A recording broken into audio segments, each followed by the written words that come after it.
Yo, what's going on, everybody? It's your friendly neighborhood commish, aka Champ Champ. Draft is over. Thank you, everybody, for coming. We actually had the most attendees ever. 9 out of 12 made it out. I'm very happy with the turnout. Great job, guys. Um, we could have had 11. Could have had 11. You know who you are. I'm not happy with you, but it's okay. I forgive you. I know you tried. Snowflake. Alright.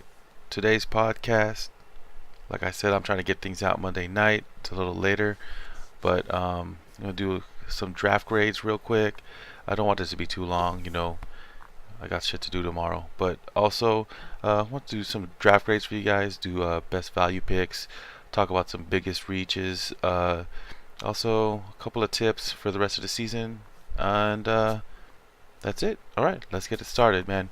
I'm gonna go not in order of draft grade for these grades, but I'm gonna go in the draft order. Alright, so first up we got Angel. My opinion, he got a B plus.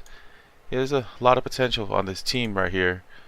He has some nice wide receivers, but might need some help at our running back, depending on whether Terrence West and Adrian Peterson pan out. Could be very nice for him, especially if Adrian Peterson turns out. Adrian Peterson is a boss, but he has been injured and he's old, especially by running back standards. And the Saints aren't the best running team, and there's still Mark Ingram, and they have the future over there with Alvin Kamara, or Camera, however he wants to pronounce it. And we know he likes to spread the ball, and Sean Payton hates fumbling. If he fumbles, he might not get on the field. What I do like out of Angels draft picks, welcome back. Of course, Jordan Matthews in the 13th. He's especially if he comes back healthy, he's gonna be Tyrod Taylor's #1 target, and he is a 1,000-yard receiver. He's gotten better. He's young. He can do really well this year. And of course, Demaryius Thomas, Doug Baldwin, Golden Tate, PPR, nightmares for everybody. They'll catch a lot of balls, just like Angel. And of course, #1 overall pick, David Johnson. This guy is pretty much two players in one. He is a wide receiver and he is a running back all in one slot. So, of course, he would be one of my favorite picks. Going on to the next draft slot was Josh Del Mundo with a second pick. I gave him an A. His first three picks: Le'Veon Bell, Lamar Miller, Kareem Hunt. I'm not the biggest Lamar Miller fan because he burned me last year, but all three of these guys have the potential to be #1 running backs. And you pair them with Jarvis Landry and Brandon Marshall. They're wide receiver twos, but they can get catches. Same with Rashard Matthews. Same with Danny Amendola. It's a very low ceiling, high floor players. And you add in a little bit of Jordan Reed, who is could be #1 tight end. It's potential to be nice. So that's why he gets an A this year. In the third slot was me, Kamish. I'm pretty happy with my draft. Not exactly fully happy because I'm usually stronger at running back, so I'd given myself a B plus. I have, believe, 4 game changers on my squad, surrounded by very risky boomer bust types. I don't have any real safe player other than Antonio Brown, so my team can go really bad or really good. There was a little bit of future with Leonard Fournette on the squad, so if he does well, could be a keeper for the future. Same with Tyreek Hill, but there's a potential quarterback change. There's a running back change in that squad. Stephon Diggs, Bilal Powell, Theo Riddick, all PPR players. So they have a pretty high floor, but they get injured. That's the problem with them. Rob Gronkowski gets injured. He's the best tight end in a long time, but he gets injured. If he stays healthy, game changer. If not, paperweight. And I also did just notice this, but my dumbass drafted a lot of Patriots. Gronk, Gillislee, Hogan, Gostowski. Oh, it's going to be a painful bye week. And next up, we have the co-commish TJ. He gets a C+. I got a text last night, and I quote, "Oh, what's happened to TJ? He is drafting like Ed would." Got this from Fred, and I have to agree a little bit. Sorry, TJ. Uh, a few weeks ago, I would have really liked the LaShawn McCoy pick. I love the Larry Fitzgerald pick, and I am a fan of the Martavis Bryant pick. But with everything that's going on with the Bills, like there might be tanking, they might be trading their best players. I don't trust LaShawn McCoy to. I don't know if he's going to stay there in Buffalo the rest of the year. And if he gets traded, you never know where. You don't know what the situation is going to look like. Amari Cooper always gets outplayed by Michael Crabtree. Just does. And Des Bryant, he struggles against top corners. I don't know how that team is going to run without Zeke. They'll probably stack the box. Or, probably dare Dak to throw. Let's see if he can carry that team. I do like Larry Fitz, though, in the 5th round. He led the league in receptions last year, and he still has a chance to do that, especially with a better team, healthier squad. Derrick Henry later on in the draft was a nice pickup. If anything happens to DeMarco Murray, Derrick Henry has the potential to be a top running back in the league. You also drafted Jaquiz Rogers before Doug Martin, and I don't know if I trust Doug Martin, but I don't know if I trust Jaquiz for a whole season. He's too tiny. I don't like Robert Kelly on that squad too much.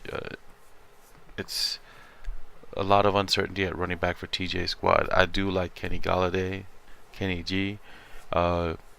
He could maybe be something, but would you ever play him above Cooper, Bryant, Martavis, or Larry Fitz? I don't think so. So there's a lot of ifs around TJ's squad, but hey, I guess TJ doesn't want to retire yet, so he's gonna keep on losing. I kid. But I mean, this squad does have potential because Amari Cooper can take off, can be the number 1 receiver that he should be. Des Bryant could go back to form where he only had one good year with the 13 touchdowns or something, but he could become a number 1 wide receiver again. Martavis could be a number 1 wide receiver, just probably number 2 because of his insane athleticism. And LaShawn McCoy, if he stays healthy and stays in Buffalo, then there's totally a chance that he could still be a top running back, because he's definitely going to be their number 1 running back, and has the potential to lead that team in receptions, which would also put him in the realm of David Johnson and Lev Bell. And next up, we got Reggie. Reggie this year in his inaugural season of the Gatorade Fantasy Football League, I gave Reggie a B-. And the reason why is I hate drafting rookie running backs. And this guy drafted 3 of them. The main reason why I hate drafting rookie running backs, I got burned by Ryan Matthews. Yes, the same Ryan Matthews who has tissue paper for a collarbone. Makes me very scared that I drafted Leonard Fournette, but hopefully he is the second coming of Adrian Peterson. He also pairs them up with Marshawn Lynch, very 31-year-old running back who missed last year because he retired. But they do have a nice offensive line in Oakland. He does have Jonathan Stewart, who is a starting running back for Carolina, and probably will take all the goal line carries from Cam and Christian McCaffrey. He has Matt Forte, who might be traded or released. Who knows? Other than that, he's got a pretty decent squad. I do like Odell Beckham Jr. this year. I do like Devontae Parker, Smoking Jay Cuddy. You've seen him. He likes to pass to one receiver and one receiver only. It was Brandon Marshall when he was there. Then it was Alshon. Now he says he likes Devontae. So the efficiency might not be there, but gotta give it to him. He knows how to zone in on one target. Also, Kirk Cousins. He's one of those quarterbacks that can he throws so much. He can throw for 5,000 yards, and that only adds up to fantasy points. And then so drafting out of the 6th spot, we got Josh Vagina Face. He got a B plus this year. One of my favorite picks was actually Adam Thielen, and in the 9th round, and drafting Giovanni Bernard in the 10th round is crazy. I know Joe Mixon has all the hype right now, and Jeremy Hill is getting all this hate. But Gio Bernard is actually a starting running back as of right now in the NFL. And number one thing about fantasy football is opportunities. You get the opportunities, you get the points. So I love that pick. Adam Thielen, I think he can be pretty decent, especially in the late rounds. He probably would have gotten higher, but a better grade, I mean. But Ezekiel Elliott is a big risk.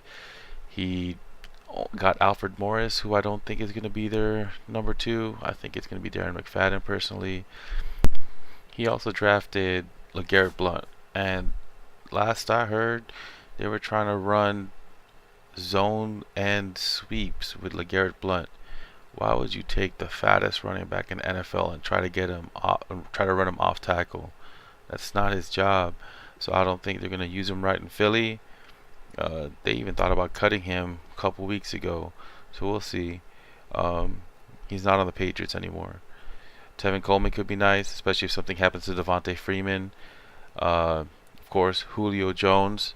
I think he is the most physically gifted of the top 3 wide receivers.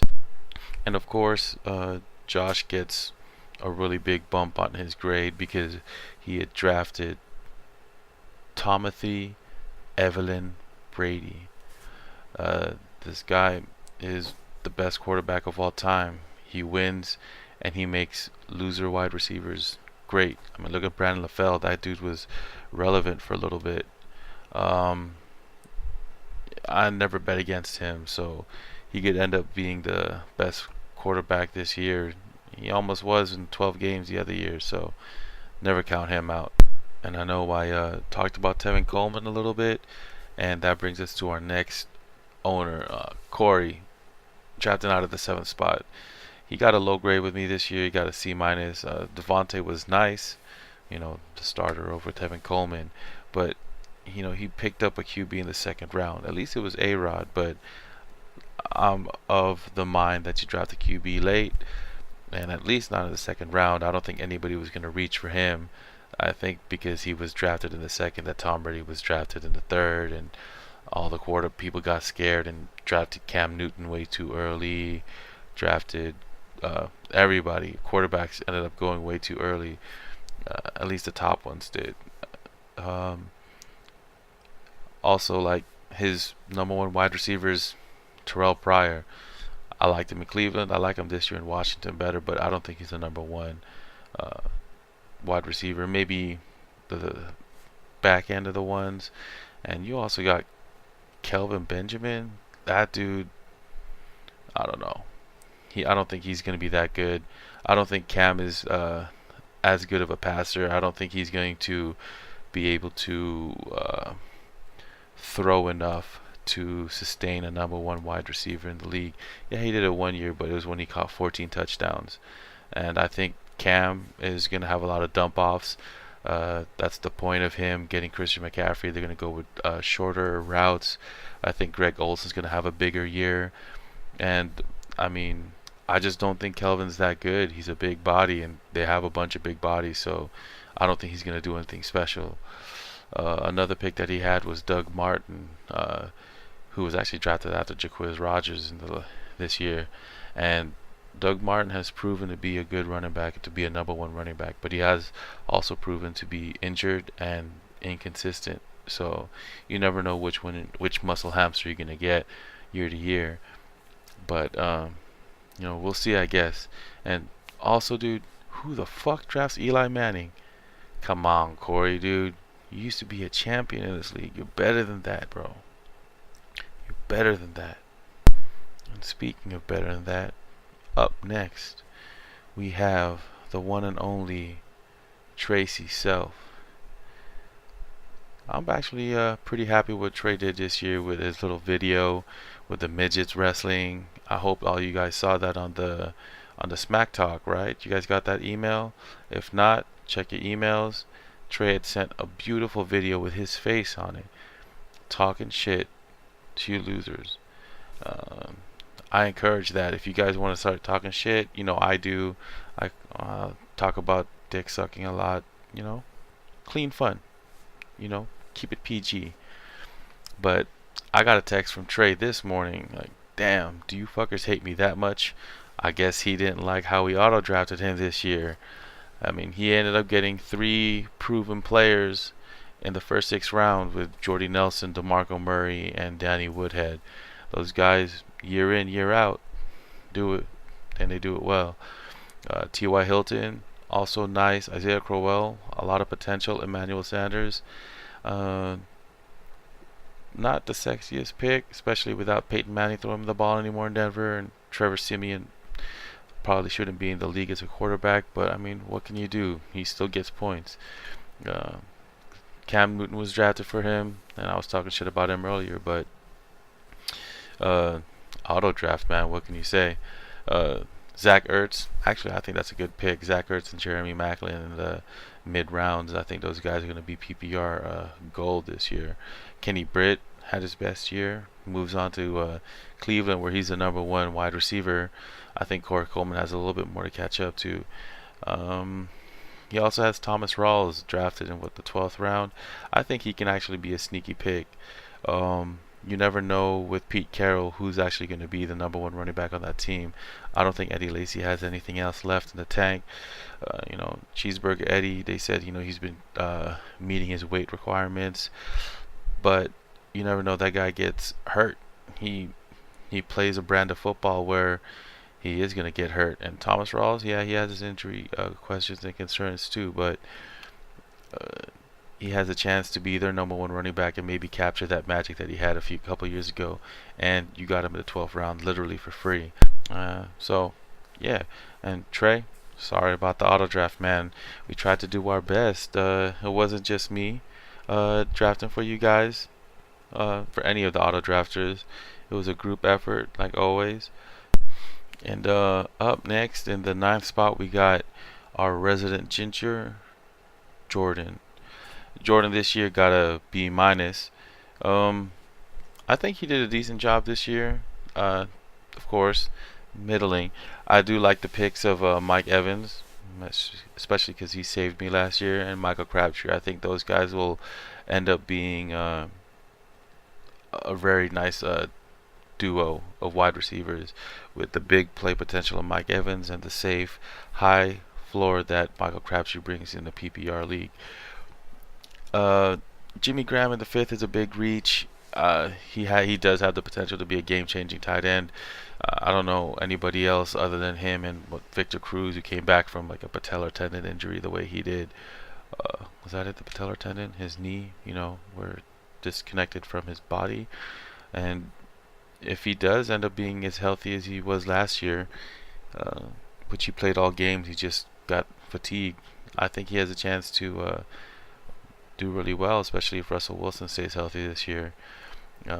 Andrew Luck in the 6th is where he probably belongs. I'm scared to draft him because you never know with him.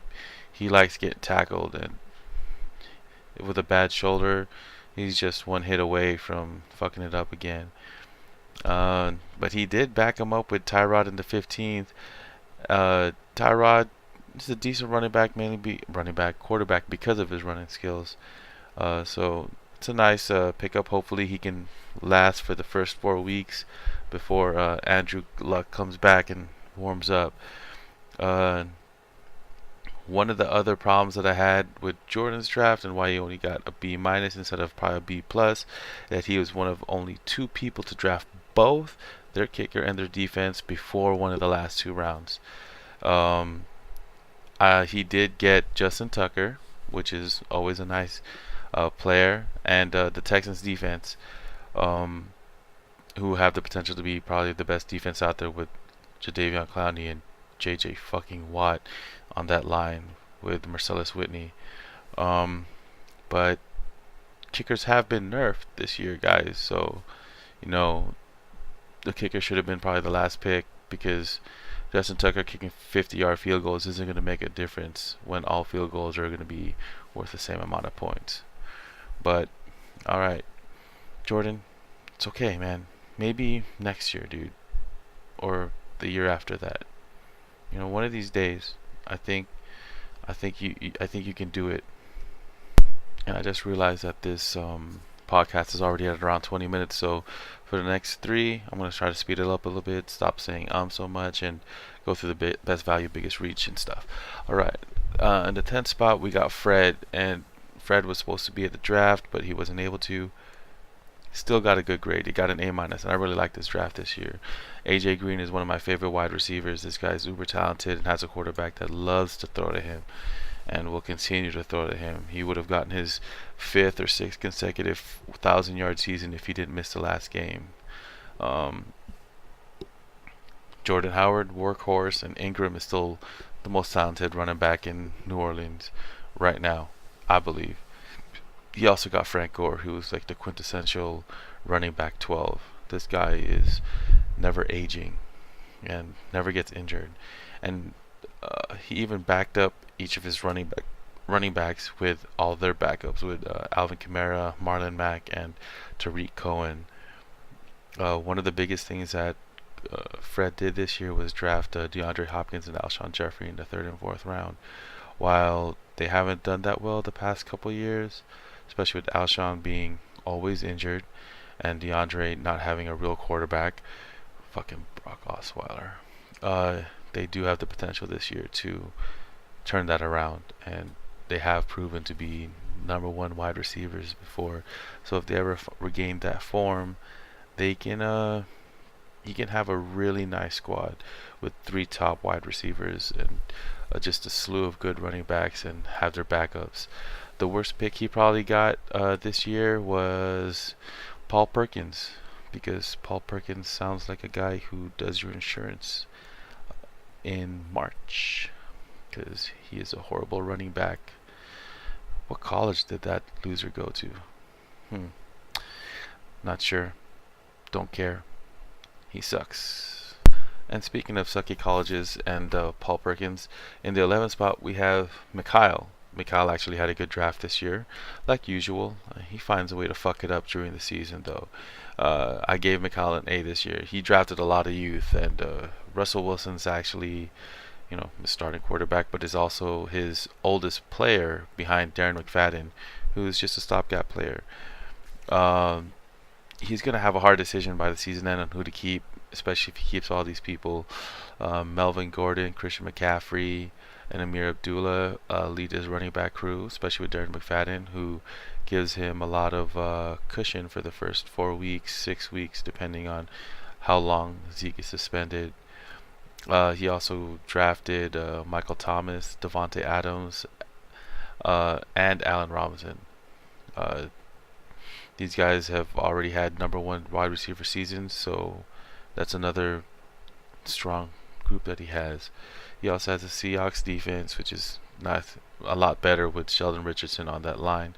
He also drafted Sammy Watkins, who he has a horrible quarterback throwing him the ball or attempting to throw him the ball, but he has the talent to be a number 1 wide receiver. So if Jared Goff ever gets his head out his ass and maybe knows how to learns how to throw the football, unlike Blake Bortles, then maybe Sammy Watkins has a future in LA.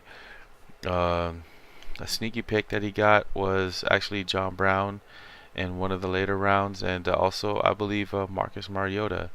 Marcus Mariota is a very efficient quarterback and could score a lot this year, especially when he has one of the best wide receiving cores in the NFL this year. So we'll see how that turns out. But yeah, Mikhail had a pretty solid draft this year. Looks like he's trying to regain that magic that he had in the first year where he won the championship. And in the last spot at the turnaround, we have Frank.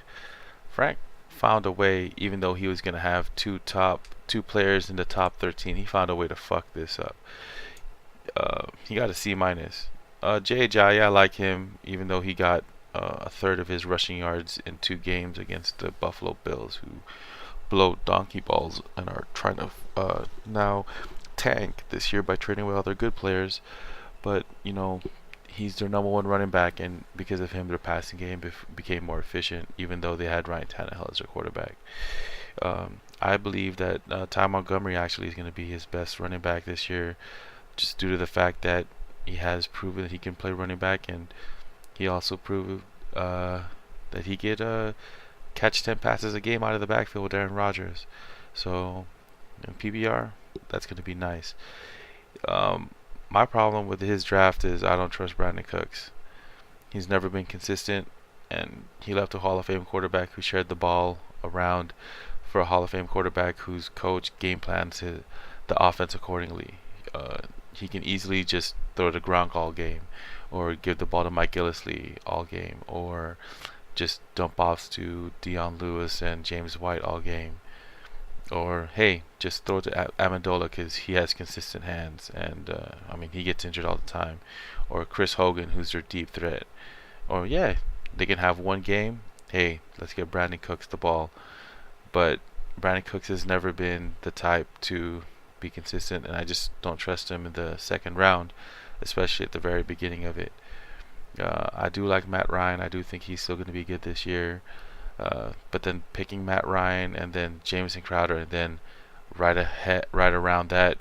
after that, you go ahead and pick up Dak Prescott. You don't need another quarterback. I understand you're a Cowboys fan, and that blinds you and makes you think that he's going to be good this year. He might, but 2 quarterbacks within 3 rounds, you could have gotten better. You even drafted a tight end that's on the injured reserve and won't play till week 8. I don't know if that happened before or after. You also drafted Dan Bailey. He actually might kick a lot of field goals because they're not going to score a lot of touchdowns. But your best pick probably was Jeremy Hill, because if something happens to Gio Bernard, which he's proven he can get injured, Jeremy Hill is either the next one up or Joe Mixon is. That means you have the potential of a goal line back, or maybe their actual starting running back of a team that loves to run the football. You got him in the last round. This guy has scored a bunch of touchdowns every year, and you got him as your last pick. Can't be mad at that. And also Keenan Allen. I love the guy. Hope he can stay healthy this year. He is a beast. Phillip Rivers loves him, and Phillip Rivers loves to throw the ball. So hopefully he can stay healthy, and maybe your year will be better than it has been in previous years. But Dallas sucks. Alright, that was the draft grades. Coming up next, I have best value. These are going to be picks that I believe great value for where they were drafted, and I'm going to talk about who real quick. Walk DMC, Darren McFadden, drafted in the 12th round by Mikhail. I think he's going to be a good pick, because if Zeke does get suspended for 6 games and that offensive line is going to stays healthy for the 6 games that Zeke is suspended, Darren McFadden is, I believe, their number 1 running back, and he's proven that he can be effective behind that line, just like Alfred Morris. But I believe he's still more explosive. He is actually more explosive at this point in his career than Alfred Morris ever was. So I believe picking up a starting running back, even though it's for 6 games only in the 12th round, is nice. Also, Allen Robinson, the 6th. If Blake Bortles can just keep the fucking ball in bounds, Allen Robinson was a number 1 target, a number 1 wide receiver, and he can go back to that. Getting him to 6 rounds, ridiculous value. Gio Bernard in the 10th by Josh. Talked about that. That's a starting running back in the NFL. He's a PPR god. He catches a lot of balls. He can still run, make big plays. Hopefully he is back from his injury. If he is, could be a steal. Larry Fitz by TJ. Talked about him earlier. He led the league in receptions last year. He has a chance to do it again this year. This guy never ages, and he's a beautiful man with a nice smile, long, thick hair, and he's got hands that just can hold you and make you feel safe at night, make you feel warm. as he whispers in your ear, "It's gonna be okay, TJ. It's gonna be okay." Right before he makes you pick a spot on that pillow, tells you to bite down and to shh until he finishes. Um, Also, another value that I believe was there is Mark Ingram in the fifth. Mark Ingram's going to be a #1 running back on that team right now. Even though I believe, actually, even though Adrian Peterson might be slotted in as a starter, I understand Sean Payton might not like Mark Ingram, but he catches the ball better than Adrian Peterson, and he runs the ball better than Alvin Kamara. Even though Kamara has shown flashes in the preseason, he's completely still unproven. The preseason defenses are vanilla; they're not trying that hard. Mark Ingram, even though he was in the doghouse last year, did well. He was one of the top running backs and will still be able to catch 30 balls, which will probably be able to keep him in line as an RB2. And getting him in the 5th round, I believe, is a steal. And, I mean, the next one, Adrian Peterson in the 7th round by Angel. Adrian Peterson is one of the best running backs to ever play the game. And, yes, he had a bad year last year, but then Minnesota was a horrible running team. They had to run through the air by passing 2 yards, 3 yards, 2 yards, and that's how Sam Bradford ended up throwing like 70% of his passes as completions.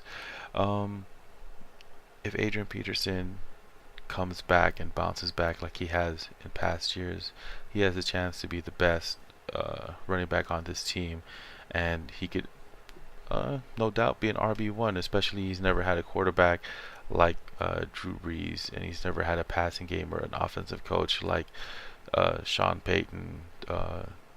So there's still that possibility, no matter how unlikely it is. I'm honestly gonna hate seeing him in black and gold. I wish he stayed on the Vikings and just retired, and it would hurt my heart physically if I saw him suck this year. It's like watching Hakeem Olajuwon on the Toronto Raptors, or Patrick Ewing, fat and old, on the Magic. It's just gross, like old man balls. And that's it for the best value picks. Up now we have the biggest reaches, and these are reaches that I believe were made by some of you guys. Anybody who picked a kicker before round 15, round 16. Defenses, I can see you have some game changers like Denver or Seattle or Houston.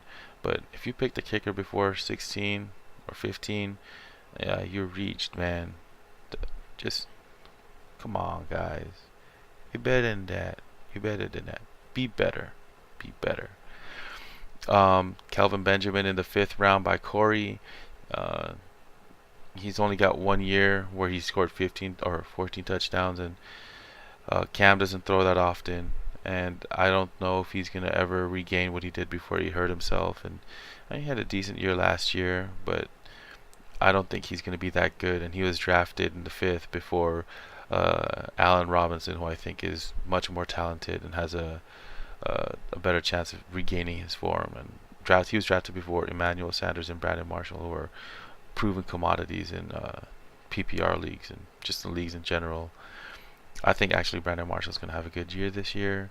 I think with the pressure off of him by joining up with OBJ, and I mean, Eli Manning is throwing him the ball though, so he could just suck again.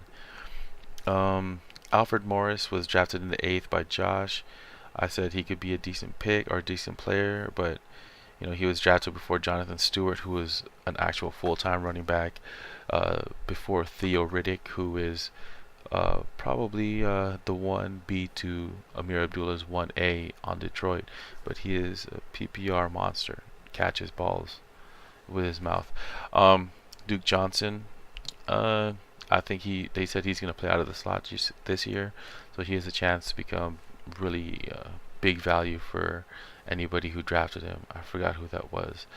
Also, but even though he drafted Alfred Morris in the 8th, he still ended up getting Gio Bernard in the 10th. So he reached for one player, but still got another one who is actually, I believe, is going to be better than Alfred Morris 2 rounds later. So you can't really get mad at Josh or talk too much shit to him.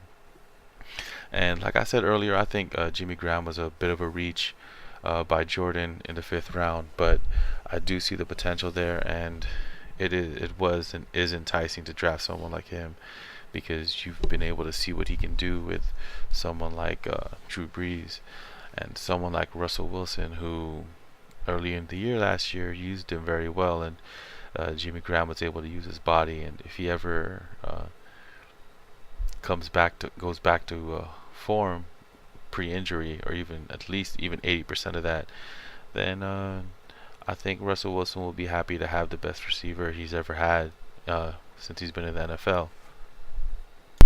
Alright guys, that is the last of the reaches that I have for today. Thank you guys for listening. Just a couple of tips before I sign off here. I know this is getting a little bit long and you must be tired of hearing my voice. It is getting a little late. I do want to go to sleep. Don't forget to set up your trade block. I know a few of you have. I have. That way you can talk to each other. You guys have the Facebook channel. You guys have the group me. You guys have the charter online that I put up. You guys can find each other's phone numbers there, and text each other, set up some trades. And speaking of trades, draft picks can be traded this coming year, for this coming year, and you are allowed to trade rounds 1 through 13, and we will still have 16 players, but those first 3 rounds are technically gone because of our keepers. So round 1 will probably only be worth a 3rd round pick, but it won't be a 3rd round pick because you have your first 3 keepers. So work with it, guys. Test it out. Start offering, like, you can probably make some nicer deals. Also, like 3-team trades, it's much easier to do now because I am utilizing a Google Doc. So if there are 3 of you queers that want to touch each other together in the same room, be my guest. Just let me know, and I will facilitate things for you. It would be my pleasure to facilitate your menage. Also, don't forget to use your IR. Like Frank, I know you got Rico Gathers. If he's actually someone you want to keep for maybe season's end, you can slip him into your IR slot and hope he comes back after week 8 healthy. Or you should probably just drop him and hope to God that there's a better tight end, which there probably is out there somewhere. Alright, man. If you guys have any questions, concerns, or comments, please let me know. Let me know also what you think of the podcast, please. I'm trying to I'll learn how to cut this down a little bit better, but it's coming on 40 minutes or 38 minutes. Any tips will be greatly appreciated. Alright, Kamish